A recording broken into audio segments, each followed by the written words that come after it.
اعوذ باللہ من الشیطان الرجیم بسم اللہ الرحمن الرحیم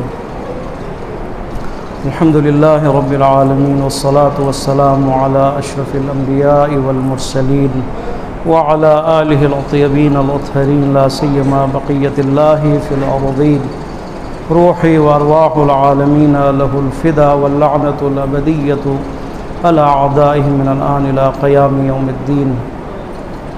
اما بعد فقد قال الله تبارك وتعالى في كتابه المجيد وفرقانه الحميد وقوله الحق. اعوذ بالله من الشيطان الرجيم بسم الله الرحمن الرحيم ولو نشاء لطمسنا على أعينهم فاستبقوا الصراط فأنى يبصرون ولو نشاء لمسخناهم على مكانتهم فما استطاعوا مضيا ولا يرجعون. الحمدللہ خداوند متعال کا لاکھ لاکھ شکر.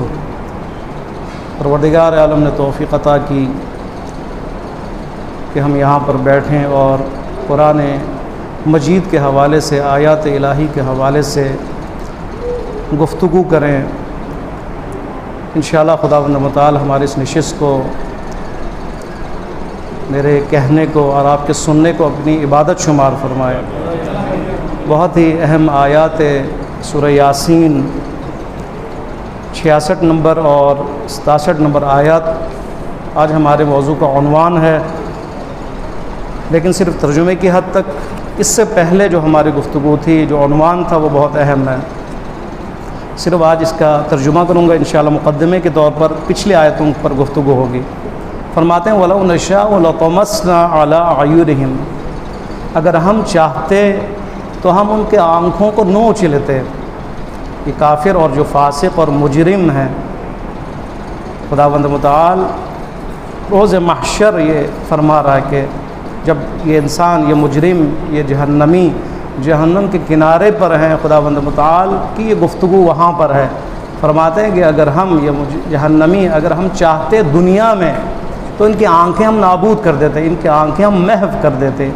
لطمسنا، طمس یعنی اس طرح نابود کرنا کسی چیز کو کہ اس کا نام و نشان تک نہ ملے، مکمل طور پر تباہ کرنا، نابود کرنا، چھین لینا.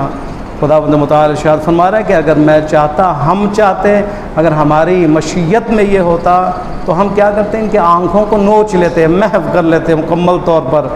فاستبقوا الصراط، اور جب یہ اس کے باوجود اگر صراط، راہ حق یا راہ باطل پر اگر چلنے کے لیے سبقت کی کوشش کرتے، فَأَنَّىٰ يُبْصَرُونَ، ان کے لیے ممکن ہی نہیں تھا اس وقت. کیسے وہ دیکھتے جبکہ خداوند متعال نے ان کی آنکھوں کو محو کر رکھا ہے، آنکھوں کی بینائی چھین لی خداوند متعال نے، لہٰذا ان کے لیے دیکھنا ممکن نہیں ہے. جب دیکھنا ممکن نہیں ہے تو یہ فاسق اور فاجر اور کافر اور مجرم بھی اپنے راہ پر بھی نہیں چل سکتے، اپنے کفر کے راہ پر بھی نہیں چل سکتے، اپنے نفاق کی راہ پر بھی نہیں چل سکتے. اس لیے اس کے لیے آنکھوں کی ضرورت ہے. صراط کا لفظ ہے، فاستبقوا الصراط، راستے پر چلنے کے لیے آنکھوں کی ضرورت ہے، بینائی کی ضرورت ہے، بصارت کی ضرورت ہے. خداوند متعال فرما رہا ہے کہ اگر میری مشیت میں شامل ہوتی تو یہ کافر، یہ دشمن اسلام، دشمن خدا، خداوند متعال اتنا قادر ہے کہ ان کو محو اور نابود کرے. وہ آنکھیں جو ان کے چلنے کے لیے، ان کے لیے بہت بڑا سہارا ہے، خداوند متعال اس آنکھوں کو نوچ لے. خدا کے پاس یہ قدرت تو موجود ہے، لیکن خداوند متعال نے اپنی یہ قدرت نہیں دکھائی، اس لیے مصلحت خدا میں نہیں ہے، حکمت خدا کے خلاف ہے کہ پروردگار عالم انسان کے اس اختیار کو لے اور اجبار اور زبردستی اس کو راہ مستقیم پر چلائے. یہ خدا کی مشیت میں شامل نہیں. لیکن آیا خدا کی قدرت میں اس کو نابود کرنا ہے یا نہیں ہے؟ خدا کی قدرت میں ہے. اسی لیے فرمایا وَلَوْ نَشَاءُ، اگر میری مرضی ہو، میں اگر چاہوں، میری مشیت میں یہ شامل ہو جائے کہ کافر ختم ہو جائیں دنیا میں اور یہ اصلا کفر نہ کرے، اصلا یہ گناہ ہی نہ کرے، اصلا جرم ہی نہ کرے. خدا فرما رہے ہیں میں کر سکتا ہوں یہ کام، لیکن میری یہ الہی نظام کے خلاف ہے. یہ اختیار کے ساتھ، چھوٹ کے ساتھ، آزادی کے ساتھ اس انسان کا امتحان لینا ہے کہ یہ انسان بننے کے قابل ہے یا نہیں ہے، انسان بن سکتا ہے یا نہیں ہے، اس راہ پر چل سکتا ہے یا نہیں ہے، صراط مستقیم کا راہی ہے یا نہیں ہے. یہ ان کا امتحان ہے. اور اگلی آیت اور اس سے سخت ہے. فرماتے ہیں وَلَوْ نَشَاءُ لَمَسَخْنَاهُمْ عَلَىٰ مَكَانَتِهِمْ اگر میری مشیت میں یہ شامل ہو تو میں ان کو اپنے جگہ پر ان کو مسخ کر دوں، پتھر میں چینج کر دوں، حیوان میں تبدیل کر دوں، اصل کفر ہی نہ کر سکیں، جرم ہی نہ کر سکیں۔ اوپر والا سخت اور نیچے والے آیت اور زیادہ سخت ہے، آنکھیں نوچ لوں۔ خوب ایک عضو خداوند متعال نے اس کو لیا اس سے، لیکن وہاں پہ فرماتے ہیں نہیں، اس کی حرکت ہی بند کر دوں گا، وہ جائے گا باطل کی طرف یا باطل کے لیے اس کی حرکت کو ہی بند کر دوں گا، میں چاہوں تو یہ میں کام کر سکتا ہوں۔ پچھلی آیت بہت ہی اہم جس میں خداوند متعال نے گواہوں کا تذکرہ کیا، سورہ یاسین آیت نمبر 65، الیوم نختم علی افواہہم وتکلمنا ایدیہم، اس کے بارے میں ہم نے تھوڑی وضاحت کی کہ آج کے دن روز قیامت وہ دن ہے کہ جب ہم مہر لگا دیں گے، بند کر دیں گے ان کے منہ کو، ان کے لبوں کو بند کر دیں گے، وتکلمنا ایدیہم، ان کے ہاتھ ہم سے ہم کلام ہوں گے، اور ان کے جو پاؤں ہیں، ٹانگیں ہیں، گواہی دیں گے ان کے اپنے عمل کی۔ تو یہاں پہ سوال ہوتا ہے کہ کیا ضرورت ہے؟ خداوند متعال خود بہت بڑا گواہ ہے، خدا تو علیم ہے، خدا تو بصیر ہے۔ ان اللہ علی کل شیء شہید، شہید ہے نا گواہ، خداوند متعال ہر چیز پر گواہ ہے، کیونکہ وہ بصیر ہے، کیونکہ وہ علیم ہے۔ پورے دنیا کا ہر ذرہ خداوند متعال کے ہاتھوں میں ہے، آپ کے سامنے ہر ذرہ، وہ ذرہ کیا ہے، اس کی حقیقت کیا ہے، ہر پتا اس کی حقیقت کیا ہے، ہر ریت کا ذرہ اس کی حقیقت کیا ہے، وہ اس کے لیے مطیع ہے، تکوینی طور پر اس کی اطاعت میں ہے کہ انسان تشریعی طور پر اس کی اطاعت میں ہے، خداوند متعال جانتا ہے۔ اور خداوند متعال خود اپنی ذات کے لحاظ سے گواہ ہے ہر انسان، بلکہ ہر شے کے اوپر، لیکن یہاں پر گواہوں کی کیا ضرورت ہے؟ روایات میں مفسرین فرماتے ہیں 9 قسم کے گواہ ہیں انسان کے اعمال کے لیے، 9 قسم کے گواہ، ان میں سے ایک اعضاء ہے انسان کا۔ پہلا گواہ خود پروردگار عالم کی ذات ہے، خداوند متعال گواہ ہے، انبیاء گواہ ہے، نبی گواہ ہے، اپنے قوم، اپنے ملتوں اور اپنے امتوں کے لیے گواہ ہے، نبی جانتا ہے، حتیٰ کہ روایت میں جو نبی گزر چکے ہیں وہ بھی جانتے ہیں ہر زمانے کے، ہر ملت اور ہر امت کے اپنے اعمال کو، لیکن کم از کم وہ نبی جو اس امت کے لیے ہے وہ نبی تو جانتا ہے۔ رسول خدا تو ہمارے اعمال سے واقف ہیں، زمانے کا امام ہمارے اعمال سے واقف ہیں، گواہ ہیں، زمین ہمارے اعمال سے واقف ہے، گواہ ہے، جس زمین پر انسان قدم بڑھاتا ہے، قدم رکھتا ہے، وہ زمین اس کے لیے گواہ ہے، کہ وہ زمین کہ جس کے اوپر انسان اپنا پیشانی رکھتا ہے، سجدے میں تواضع اختیار کرتا ہے، وہ اس کے لیے گواہ ہے، وہ زمین جس کے اوپر انسان ظلم و ستم کرتا ہے وہ اس کے لیے گواہ ہے۔ اسی لیے مسجد میں کیا حکم ہے؟ مستحب ہے کہ انسان اپنے نماز کے اس مقام کو بدلے، اس صف میں اس جگہ کو بدلے، کبھی دائیں طرف جائے کبھی بائیں طرف جائے، تاکہ وہ زمین جس کے اوپر وہ سجدہ کر رہا ہے وہ اس کے لیے گواہ بن جائے، نہ کہ انسان ایک ہی صف میں جو قبضہ کر لے اور اسی پر بیٹھا رہے، یہ تو اس کی پالیسی کے خلاف ہے۔ المومن کیس، مومن بڑا تیز ہوا کرتا ہے، صرف تجارتی میدان میں نہیں اور دکانداری میں نہیں، مومن یعنی اجر کے حصول کے لیے اور کسب الہی، رضا الہی کے حصول کے لیے کوشاں رہتا ہے، اس کے لیے وہ تھوڑا تیز ہوتا ہے۔ لہٰذا یہ مومن کی تیزیوں میں سے ایک تیزی کہ وہ اپنی جگہ کو بدلے۔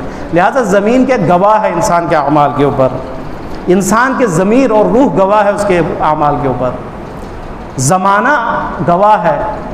ایک گواہ کیا ہے انسان کے اعمال پر؟ زمانہ ہے، زمانہ گواہ ہے، زمانے نے گواہی دینا قیامت کے دن کہ ارے میرے زمانے کا فرد تھا اور میرے زمانے میں یہ حالات تھے، اور اس حالات میں امام خمینی رحمۃ اللہ علیہ کے زمانے میں یہ بے شعور رہا۔ زمانہ امام خمینی، خال امام خمینی رحمۃ اللہ کی رحلت کا دن تھا، پتہ نہیں ہمیں یاد تھا یا نہیں تھا۔ امام امت امام خمینی رحمۃ اللہ علیہ، جنہوں نے ائمہ اطہار علیہ الصلوۃ والسلام کی سیرت کو زندہ کیا، ائمہ علیہ الصلوۃ والسلام کی تمنا کو ظاہر کیا، حکومت اسلامی کی بنیاد ڈالی امام خمینی رحمۃ اللہ علیہ نے صدیوں بعد، 1400 سال بعد ائمہ اطہار کی تمنا کو پورا کیا اور خوش کیا۔ یہ کون ہے؟ امام خمینی رحمۃ اللہ علیہ ہے۔ امام اپنی امتوں کے لیے گواہ ہے، اور یہ خود امتیں بھی اپنے امام کے لیے گواہ ہے۔ گواہ یعنی کہ جو گواہ ہیں ان کے سیرت کے گواہ ہیں، ان کے کردار کے گواہ ہیں۔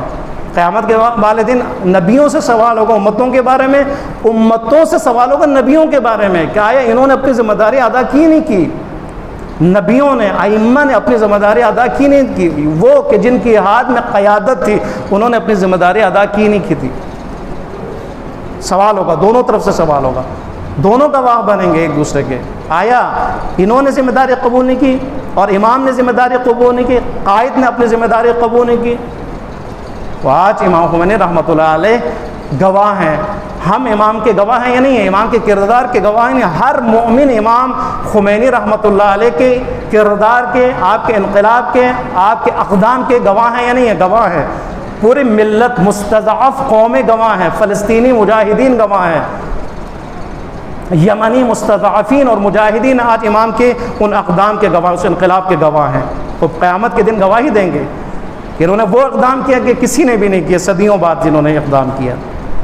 آج پوری ملتیں گواہ ہیں کہ یہ جو نظام امام خمینی رحمۃ اللہ علیہ نے جس کی بنیاد ڈالی بہترین نظام ہے۔ گواہ ہے کون ہے جو گواہی نہ دے؟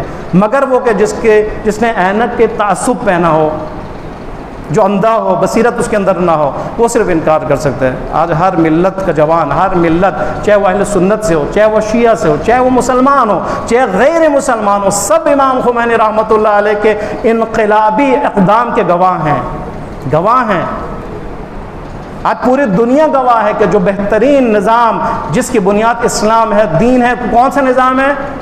نظام ولایت ہے کہ جس کی بنیاد امام نے رکھی ہے، اور سپر پاور ترین نظام ہے، گواہ ہیں سارے۔ آج دنیا میں مستضعفین کی کامیابیاں اور ظالمین کا زوال گواہ ہے نہیں اس بات کا کہ امام کے اقدام بہترین اقدام، امام کا نظام بہترین نظام، وہ نظام کہ جس نے صرف سپر پاور، نام نہاد سپر پاور سے ٹکر لینے کی ہمت کی ہے۔ اور آج جس نظام کی وجہ سے، جس نظام کی پالیسیوں کی وجہ سے، جس نظام کی حکمت عملی کی وجہ سے آج مسلمان کا چہرہ جو ہے وہ کیا ہے؟ نورانی ہے۔ آج مکتب تشیع نورانی ہے، آج مکتب تشیع دنیا کے سامنے ہے، وہ چہرہ سامنے، جہادی چہرہ سامنے، علمی چہرہ سامنے، قیادتی چہرہ سامنے، رہبری کا چہرہ سامنے، اور مبارزے اور مزاحمت کا چہرہ سامنے سب کے۔ لہذا امام گواہ، امتیں بھی گواہ ہے۔ آج ہم نے گواہی دینی اپنے عمل سے کہ امام کا انقلاب بہترین انقلاب تھا، اس کے لیے اقدام کی ضرورت ہے، حمایت، یعنی امام خمینی جن کی انقلاب کی آج رہبری امام خامنئی حفظہ اللہ کے ہاتھ میں ہے۔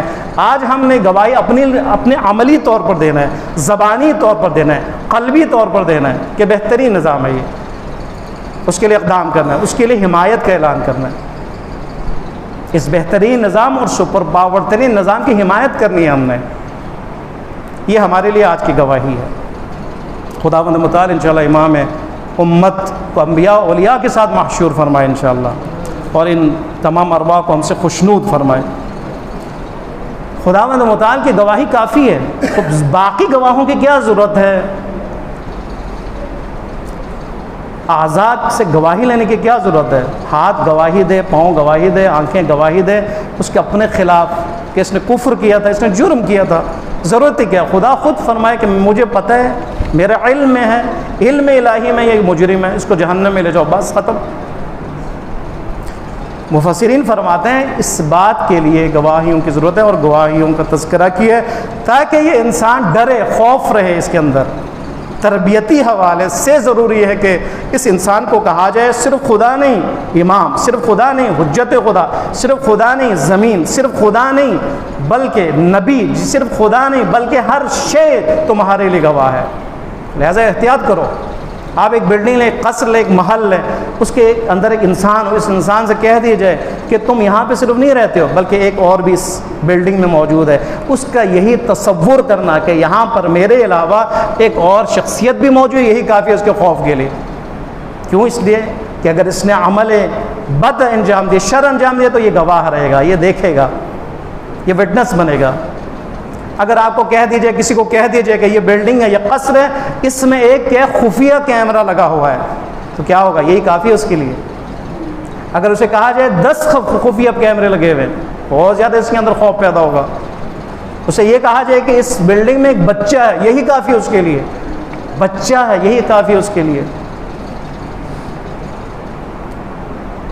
لہٰذا انسان کو خوف دلانے کے لیے، انسان کو بیدار رکھنے کے لیے، انسان کو ہوشیار کرنے کے لیے، انسان کے اندر وہ خوف اور خشیت پیدا کرنے کے لیے ضروری ہے کہ انسان سے کہا جائے اے انسان تو خبردار کہ ہر شے، زمین اور باقی اشیاء، امام تیرا رہبر، تیرے ہر عمل تیری سوچ پر گواہ ہے، اور قیامت کے دن گواہی دینے والے ہیں، زمین گواہی دینے والا ہے، نہ صرف یہ بلکہ تیرا ہر عضو گواہی دینے والا ہے،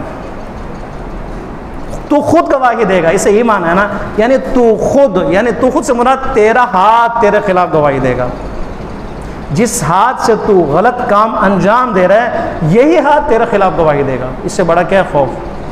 جو آنکھیں کنٹرولڈ نہیں ہے، یہ آنکھیں تیرے خلاف گواہی دیں گی، جو زبان تیری زبان ہے، تیرے وجود کا حصہ ہے، اس زبان نے گواہی دینا تیرے خلاف، اس زبان نے تیرے خلاف گواہی دینا ہے۔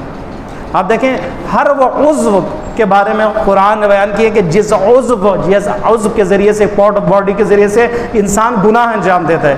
آنکھ گناہ کا ذریعہ، خطرناک گناہ کا ذریعہ۔ یغض من ابصارہم، اے مومنو اپنے آنکھوں کو نیچے کرو، یغضضن من ابصارہن، اے عورتوں اپنی آنکھوں کو نیچے رکھو، اب اس کی حفاظت کرنی ہے ہم نے، تم نہیں کرو گے کیا ہوگا؟ یہی آنکھ میرے اور آپ کے خلاف گواہی دے گا۔ اب دیکھیں اس آیت مبارکہ میں خداوند متعال نے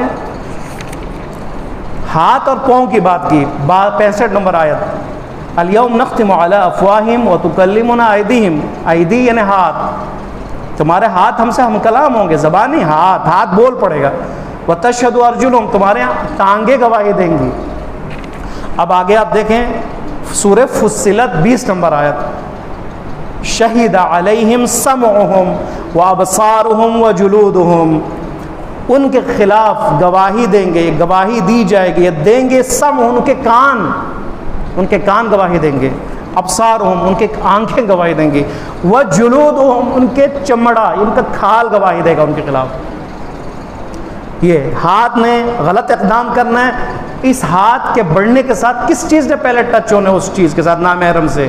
یہ آپ کا جلد، اس جلد نے گواہی دینا ہے۔ اب دیکھیں کتنا خداوند متعال کا نظام حساس ہے، ہاتھ، جلد، کان، آنکھیں سب نے گواہی دینا ہے، زبان نے گواہی دینی ہے۔ پس ہر وہ عضو کہ جس کے ذریعے سے گناہ کبیرہ انجام دیا جاتا ہے اور انسان غافل اور غفلت کے ذریعے سے یہ امانت الہی اس میں خیانت ہونے لگتی ہے اور انسان اس بہترین اور نعمت الہی کو خداوند متعال کی معصیت میں استعمال فرماتا ہے۔ خداوند متعال غیظ کا شکار ہوتا ہے، خدا غضب کا شکار ہوتا ہے۔ خدا نے اسی اعضاء کو اس کے خلاف گواہ بنا دی ہے، اس عضو کو اس کے خلاف گواہ بنا دی ہے، اسی ہاتھ کو اس کے خلاف گواہ بنا دیے، پاؤں کو اور کان اور آنکھ کو اور اس کے جلد اور زبان کو اس کے لیے گواہ قرار دیا ہے۔ لہٰذا یہاں پر بس ایک نقطہ آپ کے سامنے عرض کروں، کیفیت کلام کیا ہے؟ یعنی ہر عضو نے کلام کرنا ہے، ہاتھ نے کلام کرنا ہے، بول پڑھنا ہے، خدا نطق عطا کرے گا۔ کیا مراد ہے؟ مراد کیا ہے اس سے؟ یہاں پہ 3 نظریات موجود ہیں۔ پہلا نظریہ ہے کہ خداوند متعال ہر عضو کو وہ طاقت عطا فرما دے گا، زبان دے دے گا، یہ بول پڑے گا۔ خدا کن فیکون کا مالک ہے نا، خدا نے کن کہہ کے پوری کائنات کو خلق کی ہے، وہ خدا کن کہہ کے پاؤں کو نہیں کہہ سکتا بول پڑھ، تو بول پڑھ، وہ بولے گا، وہ زبان بول پڑے گی، وہ ہاتھ بول پڑیں گے، وہ ٹانگیں بول پڑیں گی۔ تو ایک نظریہ یہ کہ بولنے سے مراد، کلام سے مراد، یعنی خداوند متعال ہر پارٹ آف باڈی کو کہے گا کہ تو بول، بغیر شعور، بغیر اس کے درک کے، یعنی حکم دے گا۔ جس طرح خداوند متعال نے درخت کو حکم دیا کہ موسیٰ سے بات کر، درخت نے بات کی ہے نہیں کی، درخت نے بات کے حکم ہے خدا سے، وہ خدا جو درخت کو حکم دے، درخت بول پڑے، وہ خدا انسان کے کسی بھی عضو کو حکم دے وہ بول پڑے گا۔ لیکن یہاں پہ علماء فرماتے ہیں کہ یہ جو قسم ہے یہ بعید ہے، یعنی اس میں تھوڑا سا مشکل ہے۔ کیوں؟ اس لیے کہ وہاں پہ جو ہمارا عنوان ہے وہ گواہی کا ہے، گواہی کا، گواہ بننا ہے۔ گواہ کون ہوتا ہے؟ کہ جو دیکھتا ہے، جو حاضر ہوتا ہے۔ یہ ہاتھ گواہ ہے، گناہ کے وقت یہ ہاتھ حاضر ہے، اس نے کی انجام دی ہے۔ زبان نے اگر غیبت کی، زبان گواہ ہے، یعنی زبان نے اندر شعور ہے اور درک ہے، یہ جانچ لے گا زبان کہ مجھے غلط استعمال کیا جا رہا ہے۔ اب یہ زبان کیا کرے گی؟ گواہی دے گی۔ یہاں پہ فرماتے کہ ایسا نہیں کہ خداوند متعال اس کو بغیر درک اور شعور کے حکم دے بول پڑے اور وہ بول پڑے گا اس کے خلاف، ایسا نہیں ہے، بلکہ خداوند متعال ہر عضو بدن انسان کو شعور اور درک عطا کرے گا، اس درک اور شعور کی بنا پر خداوند متعال کے حکم سے وہ بول پڑیں گے۔ ایک یہ تیسرا نظریہ بڑا اہم ہے، فرماتے ہیں کلام ہے اعضاء سے مراد یہ کہ خداوند متعال کسی بھی عمل انسان کو ضائع نہیں فرماتا، ہم نے جو عمل کیے وہ عمل سٹور ہے، جس طرح ایک کمپیوٹر میں یا لیپ ٹاپ میں اس کے ہارڈ میں سٹور ہے وہ، اور ایسی ایک جگہ ہے جہاں پر آپ کوئی بھی کام کریں وہ وہاں سے ہٹے گا نہیں۔ خداوند متعال نے ہر عضو کے اس کے عمل کو سٹور کر رکھا ہے، اس کے آثار کو سٹور کر رکھا ہے، ہمارے حالت کے اثرات موجود ہیں۔ مثلا اگر ایک شخص غصے میں آ جائے تو اس کے اثرات واضح ہوتے ہیں اس کے بدن پہ، اس کا چہرہ سرخ ہونے لگتا ہے۔ ایک شخص اگر شرمیلا ہے، محفل میں ہے، اس کے شرمیلا پن سے پتہ چل جاتا ہے وہ کیا ہے، شرمیلا ہے، وہ اس کے گال سرخ ہو گئے، شکل کے اس انداز سے، دیکھنے کے انداز سے، آنکھوں کے انداز سے پتہ چل گیا یہ شرمیلا انسان ہے، شرما رہا ہے۔ اور غصیلا انسان ہے، ابھی بڑا شدید غصے میں، سے بچو، اس کے دیکھنے کا انداز، اس کے بولنے کا انداز، اس کے چہرے کی سرخی بتا رہی کہ یہ غصے میں ہے، لیکن یہ اثرات کیا ہے، عارضی ہے، غصہ ختم، سرخی ختم، شرمیلا پن ختم، سرخی ختم، لیکن خداوند متعال نے اعمال کے لیے اس کے اثر کو، اثرات کو، نتائج کو محفوظ کر لیا ہے۔ ہاتھ نے جو چوری کی ہے، چوری کے اثرات اس میں محفوظ رہیں گے، زبان نے جو بولا ہے، گناہ کا انجام دیا، یہ محفوظ ہے، ٹانگوں نے جو گناہ اور غلط کام کیا یہ محفوظ ہیں، اس کے آنکھوں نے جو غلط کام کیا وہ محفوظ ہے۔ اس محفوظ شدہ آثار نے حکم خدا سے اپنے اثر کو ظاہر کرنا ہے، بس یہ کام ہے، اس نے برملا ہونا ہے، اس نے آشکار کرنا ہے، شہادت کے عنوان سے، یعنی بے شکل شہادت اور گواہی، اس نے کہنا ہے اس نے فلاں ٹائم یہ کام انجام دیا تھا، یعنی میں نے انجام دیا تھا یہ کام، اور جب یہ شہادت دے پھر انکار ممکن نہیں ہے، پھر انکار ممکن نہیں ہے۔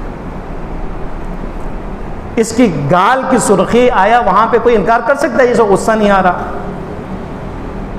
نہیں کر سکتا نا۔ اگر اس کا غصہ ظاہر ہو جائے تو دنیا کے جس کونے میں بھی، چاہے وہ کون جو بھی خطہ ہو، وہاں پہ سب کو یہ پتہ چل جائے گا اس کو بڑا وہ بہتر جو ہے شدید غصہ آ رہا ہے۔ اب یہ جو غصہ پتہ چلا ہے اس کے اس چہرے کے رنگت سے، یہ قابل انکار نہیں ہے، یہ اثر ہے اس غصے کا۔ لہٰذا قیامت کے دن جو اثرات ظاہر ہوں گے، جو یہ اعضاء بول پڑیں گے اس کے خلاف، اس کے لیے جو ہے قابل انکار نہیں ہے، خود یہ انسان جو ہے، خود عمل کرنے والا جو ہے وہ منکر نہیں ہو سکتا، انکار نہیں کر سکتا۔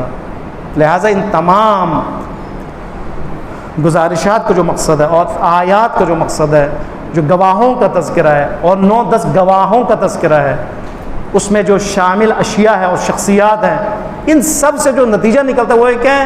وہ یہ کہ پروردگار عالم ہمیں احتیاط کا کہنا چاہ رہا ہے، خبردار فرما رہا ہے خداوند متعال کہ انسان بننے کے لیے ایک اہم کام کیا ہے؟ نظام گواہی ہے، یعنی گواہانہ نظام جو خداوند متعال نے کائنات میں مطرح کیے اور ایجاد کیے۔ آپ دیکھیں جزا و سزا دنیا میں جہاں بھی وہ کیا گواہی کے بنیاد پر ہے۔ کسی کو جزا دینی ہو تو گواہی چاہیے، اس نے کام اچھا کیا نہیں کیا، یہ دفتر آیا صحیح طرح نہیں آیا، اٹینڈنس اس کی صحیح ہے نہیں، ٹھیک ہے، باقاعدہ اس کے لیے وہ جو لکھنا آپ کے رجسٹر پہ جو لکھا جا رہا حاضری دی، یہ گواہی کہ یہ ہر روز آیا ہے اور اس نے حاضری دی ہے اور صحیح طور پر اس نے کام انجام دیا۔ لہذا جزا کا بھی جو معیار ہے وہ کیا ہے؟ وٹنس ہے، گواہی ہے۔ سزا کا معیار بھی کیا ہے؟ گواہی ہے۔ بس ہمارا جو نظام ہے خداوند متعال کی طرف سے دنیا میں وہ کیا ہے؟ گواہ کے اوپر نظام قائم ہے، جزا اور سزا کے لیے۔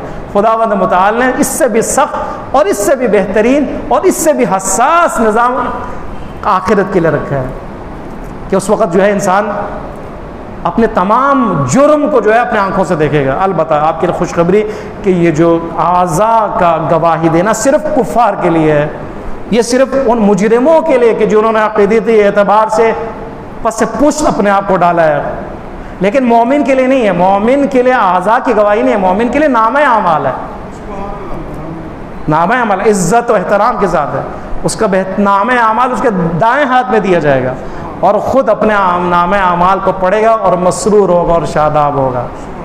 عزت مومن ہے۔ لہذا خداوند متعال کی بارگاہ میں ہم یہ ہمیشہ یہ دعا کریں کہ پروردگار عالم ہمیں دنیا کی حقیقت کو سمجھنے کی توفیق عطا فرمائے۔ پروردگار عالم نے جو نظام قائم کیے ہے ہماری بہتری کے لیے اور ہمارے انسان بننے کے لیے، خدایا ہمیں اس نظام کو سمجھنے کی توفیق عطا فرمائے۔ پروردگار بحق محمد و آل محمد اس الہی نظام کے مقابلے میں ہمیں حساس بننے کی توفیق عطا فرما۔ پروردگار بحق محمد و آل محمد عالم محشر میں پروردگار کے سامنے ہمیں شرمندہ نہ فرما۔ پروردگار ائمہ اطہار، رسول خدا، انبیاء کے سامنے پروردگارہ ہمارے غلط اعمال کی وجہ سے، ان شہادتوں کی وجہ سے، گواہوں کی وجہ سے خدایا ہمیں شرمندہ نہ فرما۔ پروردگارہ بحق محمد و آل محمد اس دنیا میں بھی ہمیں اپنے اعمال کی وجہ سے شرمندہ نہ فرما۔ پروردگارہ بحق محمد و آل محمد ہم سب کو بیدار و ہوشیار زندگی عطا فرما۔ پروردگارہ قرآن کو سمجھنے کی توفیق عطا فرما، قرآن پر عمل کی توفیق عطا فرما۔ پروردگارہ بحق محمد و آل محمد اس نشست کو اپنی عبادت شمار فرما۔ پروردگارہ اس کے ثواب اور اجر کو ہم ہدیہ کرتے تمام انبیاء و اولیاء و ائمہ علیہم السلام، شہداء بالخصوص امام راحل امام خمینی رحمۃ اللہ علیہ، و تمام وہ مراجعین جو اس دنیا سے، وہ علماء جنہوں نے خدمت دین انجام دیے، وہ شہداء جنہوں نے دین کے لیے اپنے جانیں قربان کی، بالخصوص شہداء انقلاب، شہداء مدافعین حرم، ان سب کی طرف ہدیہ کرتے ہیں۔ حاضرین کے تمام مرحومین کی طرف ہدیہ کرتے ہیں۔ پروردگارہ ان سب کے درجات کو بلند فرما۔ پروردگارہ ان کے گناہوں اور خطاؤں کو معاف فرما۔ پروردگارہ بحق محمد و آل محمد ان ارواح کو ہم سے خوشنود فرما۔ پروردگارہ عالم محضر میں، عالم احتضار میں، عالم موت ہمیں ان ہستیوں کی شفاعت و زیارت نصیب فرما۔ پروردگارہ بحق محمد و آل محمد ہم سب کو پروردگارہ اپنی معرفت عطا فرما، اپنی عبودیت و بندگی کی توفیق عطا فرما، گناہ اور معصیت سے بچنے کی توفیق عطا فرما۔ پروردگارہ بحق محمد و آل محمد جو بھی پریشان ہے حال ان کی پریشانیوں کو دور فرما، جو بھی مقروض ہیں ان کے قرض کی ادائیگی فرما۔ پروردگارہ جو بھی بیمار ہیں انہیں مکمل شفائے کامل و عاجلہ عطا فرما۔ بالخصوص حاضرین میں سے جو بھی بیمار ہے، ان کا کوئی بیمار ہے، بحق بیمار کربلا، شہداء کربلا، خون شہداء، ان کو شفا عطا فرما۔ بالخصوص والد محترم کو مکمل صحت عطا فرما، والدہ محترمہ کو مکمل شفاء کاملہ عطا فرما۔ پروردگارہ مولانا ناصر صاحب کے اہل کو مکمل شفا عطا فرما، سید جعفر شرازی صاحب کو مکمل شفا عطا فرما۔ پروردگارہ بحق محمد و آل محمد خاتون اور ایک مومن زخمی ہے ایکسیڈنٹ میں، پروردگاروں کے مکمل شفا عطا فرما، صحت و تندرستی عطا فرما۔ ہم سب کو تمام امراض جسمانی، روحی، معنوی و فکری سے محفوظ فرما۔ اس وائرس کے شر سے ہم سب کو محفوظ فرما، جو اس کا شکار ہے انہیں نجات عطا فرما۔ پروردگارہ بحق محمد و آل محمد جو بچے اور جوانان تحصیل علم میں مصروف ہیں اور وائرس کی وجہ سے رکاوٹیں ہیں، ان رکاوٹوں کو دور فرما، میدان علم ان کو پروردگارہ کامیاب فرما، کہ مستقبل کو روشن سے روشن تر فرما۔ پروردگارہ جو بھی بے گھر ان کے گھر عطا فرما، جو بے اولاد ان کو اولاد صالحہ عنایت فرما۔ پروردگارہ جو اولاد نرینہ سے محروم ہے انہیں اولاد نرینہ عطا فرما۔ بالخصوص پروردگارہ جنہوں نے تبرک تقسیم کیا ہے ان کے حوائج شرعیہ کو پورا فرما۔ پروردگارہ جناب اکرم صاحب کی بیٹی مشکلات میں ان کی مشکلات کو حل فرما، کو صحت و تندرستی عطا فرما۔ جنہوں بھی تبرک تقسیم کیا ان کے رزق میں برکت و وسعت عطا فرما، ان کے حوائج شرعیہ کو پورا فرما، ان کے مرحومین کی مغفرت فرما، ان کے مرحومین کے درجات کو بلند فرما۔ پروردگارہ بحق محمد و آل محمد امام زمان علیہ الصلوۃ والسلام کے ظہور میں تعجیل فرما، ہم سب کو آپ کے بہترین اعوان و انصار میں شمار فرما۔ آپ کے چاہنے والے جہاں کہیں بھی ان کی جان مال عزت و ناموس کی حفاظت فرما۔ وہ مجاہدین جو کفر نفاق سے برسر بیکار، بالخصوص فلسطین میں، یمن میں، شام میں، حجاز میں، بحرین میں، اور اسی طرح عراق میں، اور اس وقت ایران میں، پروردگار افغانستان میں، پروردگار انہیں فتح مبین عطا فرما، امریکہ و اسرائیل کو نابود فرما، آل خلیفہ آل سعود کو ذلیل و خوار فرما، ہماری عاقبت بخیر فرما، ہمیں توبہ و عمل صالح و تیری رضا کے ساتھ اس دنیا سے جانے کی توفیق عطا فرما، ناگہانی اموات بلاؤں حوادث سے محفوظ فرما۔ پروردگار بحق محمد و آل محمد ان تمام دعاؤں کو ہم سب کے حق میں قبول فرما۔ ربنا تقبل منا انک انت السمیع العلیم، آمین آمین یا رب العالمین برحمتک یا ارحم الراحمین۔ الى ارواح المؤمنین والمؤمنات بالخصوص شہداء و صلحاء و علماء، انبیاء و اوصیاء و اولیاء، شہداء انقلاب، شہداء مدافع حرم، مدافعین حرم، حاضرین کے تمام مرحومین اور امام راہ امام خمینی رحمۃ اللہ علیہ جن کی کل برسی تھی ان کو شامل کرتے ہوئے الفاتحہ۔